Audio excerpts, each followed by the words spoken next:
विराजमानाः अतिथि महोदयाः कार्यक्रमे केन्द्रबिन्दुरिव आगमिताः संस्कृतप्रिय सज्जन बन्धुबान्धवाः भगवान् स्वरूपी बालक बालकी वयं सर्वे संस्कृत भारती सरस्वती जनपद द्वारा आयोजित एतत् सुंदर संस्कृत सम्मेलने वयं सर्वे स्मः। सर्वत्र संस्कृत वातावरणमेव दृश्यते।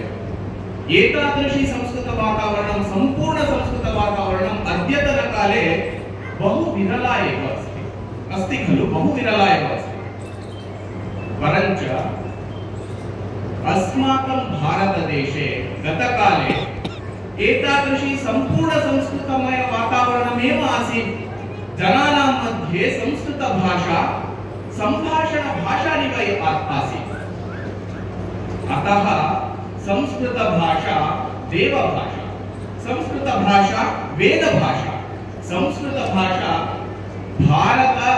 भारते सर्वे भाषेषु जननी अपि अस्ति। संस्कृतम् अस्माकं संस्कारः, संस्कृतम् अस्माकं सम्पत्तिः, संस्कृतम् अस्माकं संभावना अपि अस्ति, सद्भावना अपि अस्ति। भारतदेशे संस्कृतं सत्यं, संस्कृतं नित्यं, संस्कृतं ज्ञानं, संस्कृतं ज्योतिः, संस्कृतं कर्म, संस्कृतं धर्मः अपि अस्ति।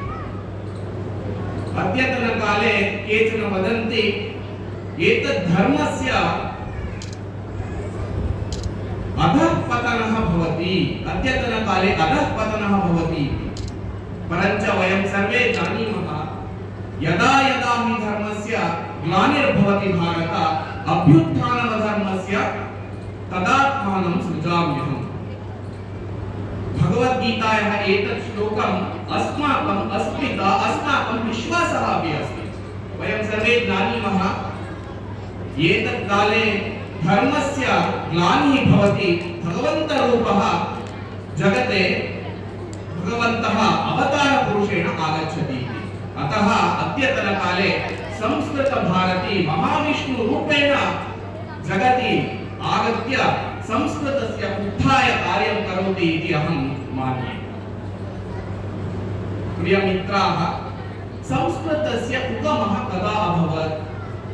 संस्कृतस्य उगमस्य विषये स्पष्टता नास्ति। संस्कृतं वेदभाषा देवभाषा अस्ति, एतत् वयं सर्वे जानीमः।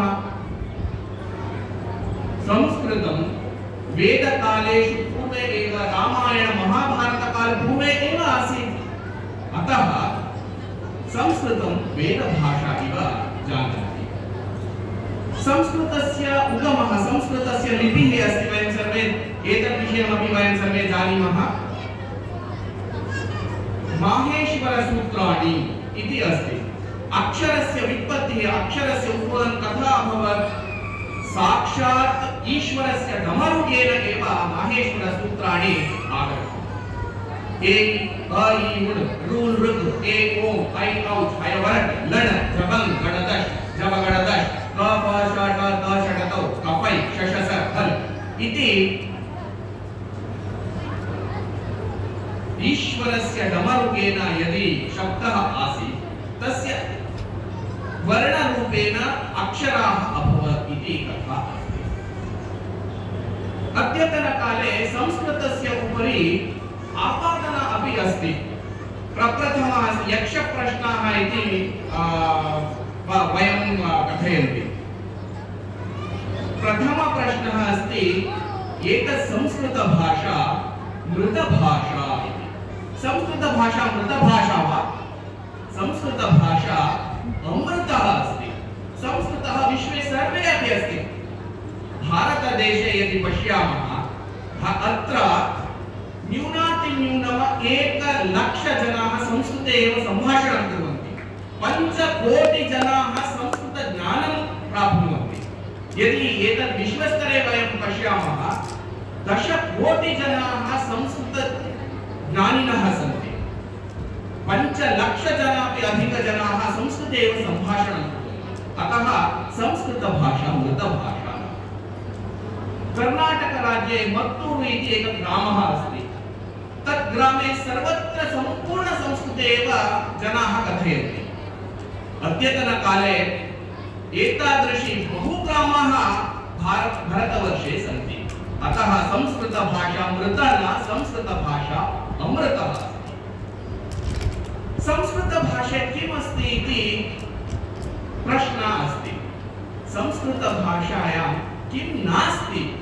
संस्कृते ओम अस्ति, संस्कृतभाषायां गायत्री मन्त्रः अस्ति, रामायणं महाभारतं वेदः अस्ति, उपनिषदः सन्ति,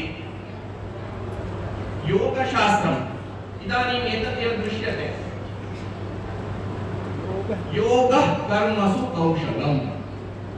योगशास्त्रम् अस्ति, नाट्यशास्त्रम् अस्ति, अर्थशास्त्रं, रसायनशास्त्रं, गणितशास्त्रं, सर्वे शास्त्रेषु संस्कृतः एकं ज्ञानभण्डारः अस्ति। संस्कृतम् एकं भाषा एव नास्ति, संस्कृतः ज्ञानभण्डारः। अतः संस्कृतस्य ज्ञानेन वयं सर्वे अभिवृद्धिं कुर्मः। अतः इदानीं काले वयं सर्वे मिलित्वा संस्कृतस्य उत्थानाय वयं सर्वे कार्यं कुर्मः। भारतवर्षस्य परमवैभवं वयं सर्वे पश्यामः इति उक्त्वा जयतु भारतं, जयतु संस्कृतं, वदतु संस्कृतम्।